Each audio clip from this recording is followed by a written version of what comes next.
Well, I must say a pleasant good afternoon to everyone here in St. Lucia. This is my first visit and I am extremely blessed. First of all, I love the accent. I've been saying that from the time I landed.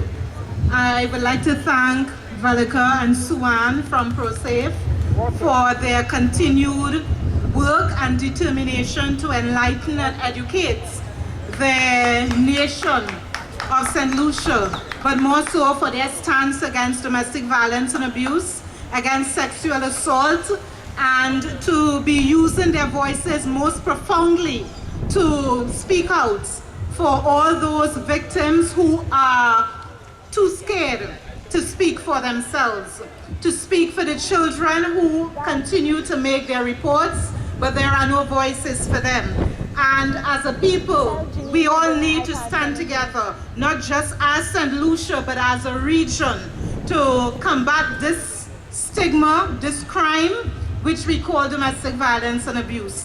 Domestic violence and abuse has no gender. Domestic violence and abuse and sexual assault is also perpetrated against men. But few men come out to speak against the violence which is perpetrated against them in their homes by their spouses. We have women who are afraid to speak out against the abuse which is perpetrated against them. Because why? Shame that they feel and they endure at the hand of the abuser, and the shame that they feel and they endure by the hands of society, because society has put a gap order on many victims of abuse. You know what? Don't say anything. Let's keep it as our little secret in the home. Let's keep it as our little secret that we can sweep it under the carpet. But you know what, St. Lucia, and I've said it into Trinidad and Tobago, and I'm going to continue saying it in every Caribbean country that I go to, that carpet that we continue to sweep our social issues under will get too high. And when we do have to remove that carpet, it will cause detriment and chaos in society. So today is a day when 1 billion women, 1 billion people around the world is rising for what? The elimination of violence against our women, our children. And it's time that we use our voice. It's time that we support those who are making a bold stand against domestic violence and abuse. And many of you all are looking at me, some of you all are hearing my voice, some of you all are doing whatever you are doing on the outside.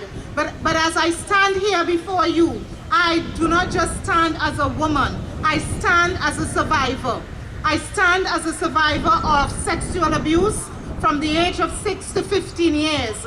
I stand as a survivor of physical abuse and also emotional abuse. And it's because survivors know the pain that we have gone through because of the violence that we experienced. We have a passion that we can use our voice for prevention against domestic violence and abuse happening to our children, happening to our daughters, happening to our sons, happening to our sisters, our mothers, our aunts, happening around all of us.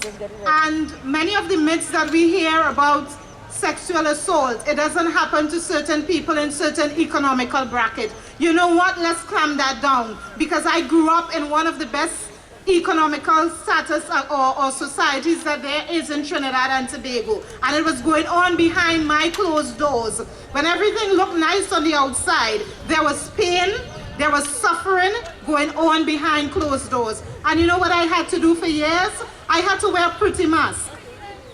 A pretty mask that had me smiling all the time, afraid to speak. A pretty mask that said, hey, my family is great, my family is going good, there's nothing wrong going on the inside with my family.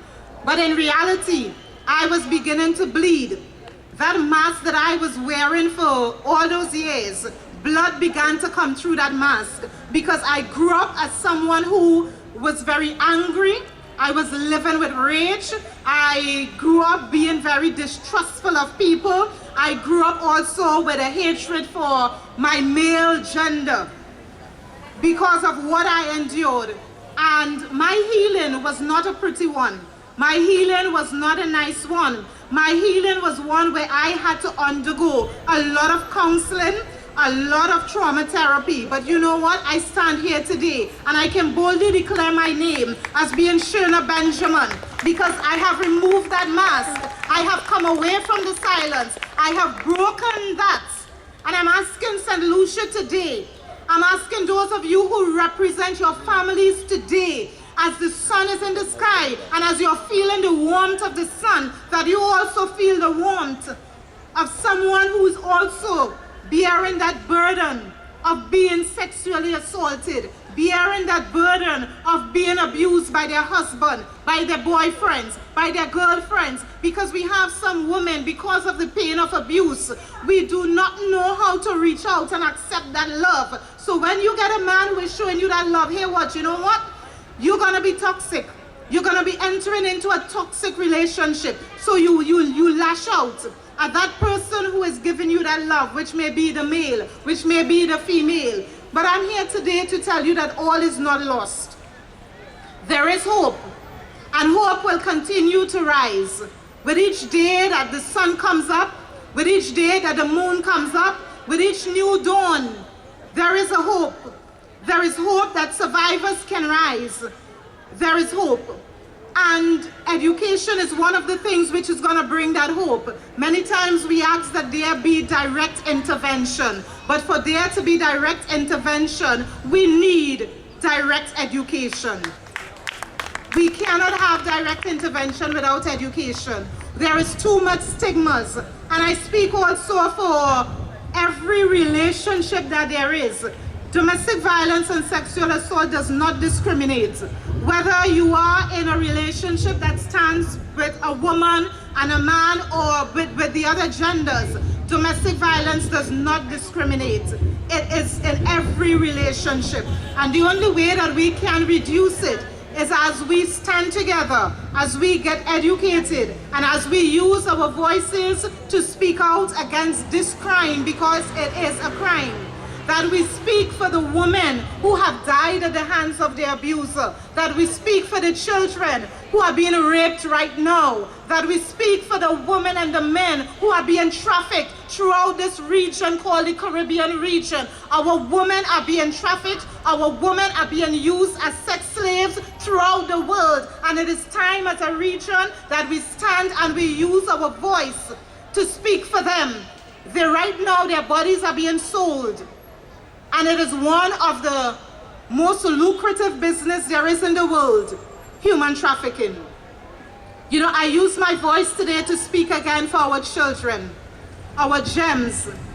You know, many times we hear people speak about stolen identity, and you think about your passport being stolen or your ID card being stolen. But for every child who has and continues to endure the physical pain, the emotional pain, the psychological trauma of domestic violence and abuse, or sexual assault, their identities have been stolen. Their identities have been stolen by men and by women whose avaricious appetite continues to lure them to debase our children, continues to lure them to debase our women, and continues to lure them to debase our men. So St. Lucia, I ask you today not to rise for this February 14th alone, which represents Valentine's Day. It represents a day of love. It represents a day of harmony. But today I want to tell you, it also represents violence. It represents the blood that is being carried through our streets and carried through our homes. It also represents this. And do not just rise for today, which is February 14th, but rise every day after February 14th. And we will all continue to say, we will rise. We will use our voices for women who are voiceless. We will use our voices for the men who are voiceless. And we will use our voices in the region to speak out against sexual assault and domestic violence and abuse. Thank you. Thank you.